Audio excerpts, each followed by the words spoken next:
Hey everyone, I'm Dr. Kerry Heller, and welcome back to the podcast. Today, we're going to talk about how to simplify your life. This is really important because in most cases, you can't do everything that you want to do. And whether we're talking about work stuff, personal things, simplifying people you can't stand that you can avoid interacting with, whatever it is, it's really important to think about how to, make yourself as happy as possible in terms of getting done what you want or need to get done. But when you can't do everything, being able to pick and choose so you can maximize your time and feel as relaxed as possible. To simplify your life, we can think about the idea of creating categories for things like activities, obligations, people that make you stressed, and things logistically. Step 1. Let's look at how to simplify things with work tasks. So you can categorize tasks into a few meaningful categories, such as things that you must do. So things like appointments, meetings, billable items depending on your job. Another category could be expected things that you should be doing, but that maybe are not definitively required. So things like social media posts, attending certain social events. The third category under step 1 is categorizing things into things that you should do only when time permits, without taking time outside of work hours to do so. So maybe things like blog posts, or elaborate Instagram videos, or podcasts. By categorizing tasks, you can more easily see which ones need to be the priority, and this can help cut down on some tasks when you are busy. Now, let's turn to personal items. So you can actually use more or less the same categories. And the categories we're talking about are really organizing by priority. We're not talking about, daily tasks, reoccurring. That's a whole different type of organization. But in terms of the idea of organizing by priority, for personal items, one example might be to set things up in terms of a must-do. So things like paying bills. You probably have to pay bills if you want to keep your house, or your car if you have a car payment.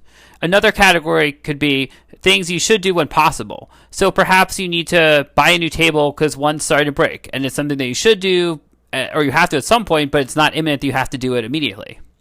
A third category could be when time permits. So for example, it would be nice to organize a pantry, but it's not something that's dire, and it's okay, it can certainly wait. It's not super time sensitive. The idea is you want to create a couple of simple categories. You don't want, probably trying to keep, for purposes of this organizational strategy, trying to keep it to about 3 categories can be helpful, because when you start getting into, 5, 6, 7, it then sometimes can just become disorganized. Now that we've gone through step 1, which is really the main step in thinking about how to prioritize tasks and organize which ones you truly have to versus which ones you can put off or in some cases even get rid of, here are a couple of general strategies. So as I mentioned before, too many categories can sometimes make organization more difficult. Categories need to be meaningful and differentiate items for you. For example, if you're someone that likes to, let's say, color code stuff, if you get to the point where you have, light green, dark green, lime green, color coding for a lot of things can be really helpful. Don't get me wrong. I think it has a lot of benefits. But when you get sometimes so detail-oriented with stuff, it can sometimes make it hard to organize stuff as well as would be ideal, especially when you're trying to do it quickly. One other thing that's really important is to eventually, you'll need to allot time to complete the items that you have to in each category.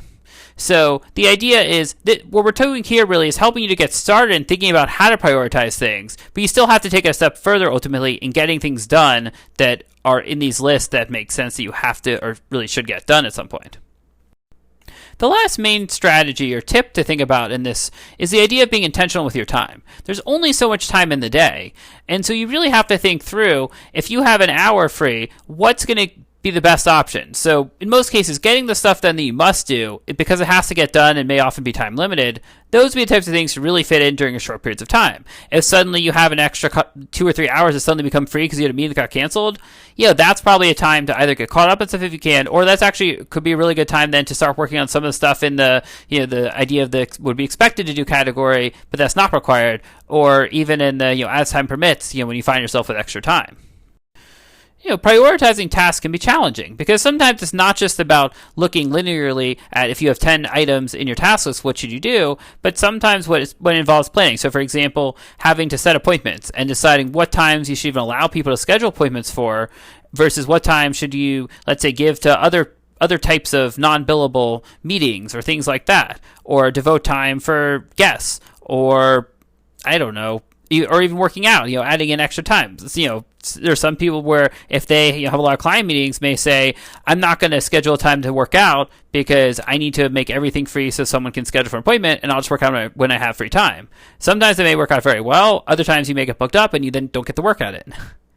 So again, you have to focus on for yourself, what are your priorities, but then being able to, map it out. And I think in a lot of cases, being able to see this visually. So if you try to do this all in your head, oftentimes this probably will not go well. So being able to essentially, write out the things so go step by step from what I walked you through and write down these specific tasks if you don't have them in a task list or some other place and prioritize them. Or if it's easier, even if they're in a list and it's hard to prioritize them, rewrite them out or type them out.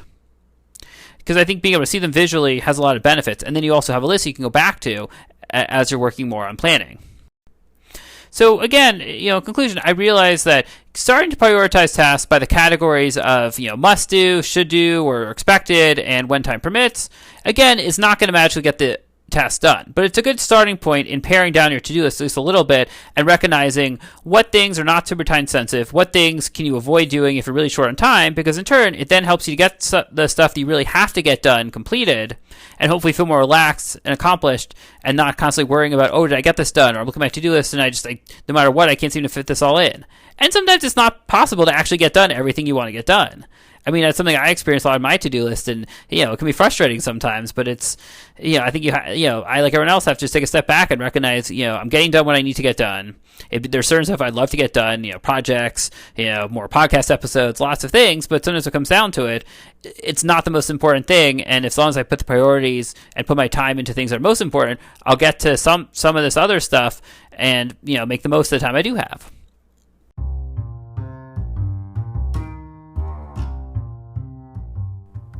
Until next time, I'm your host, Dr. Kerry Heller.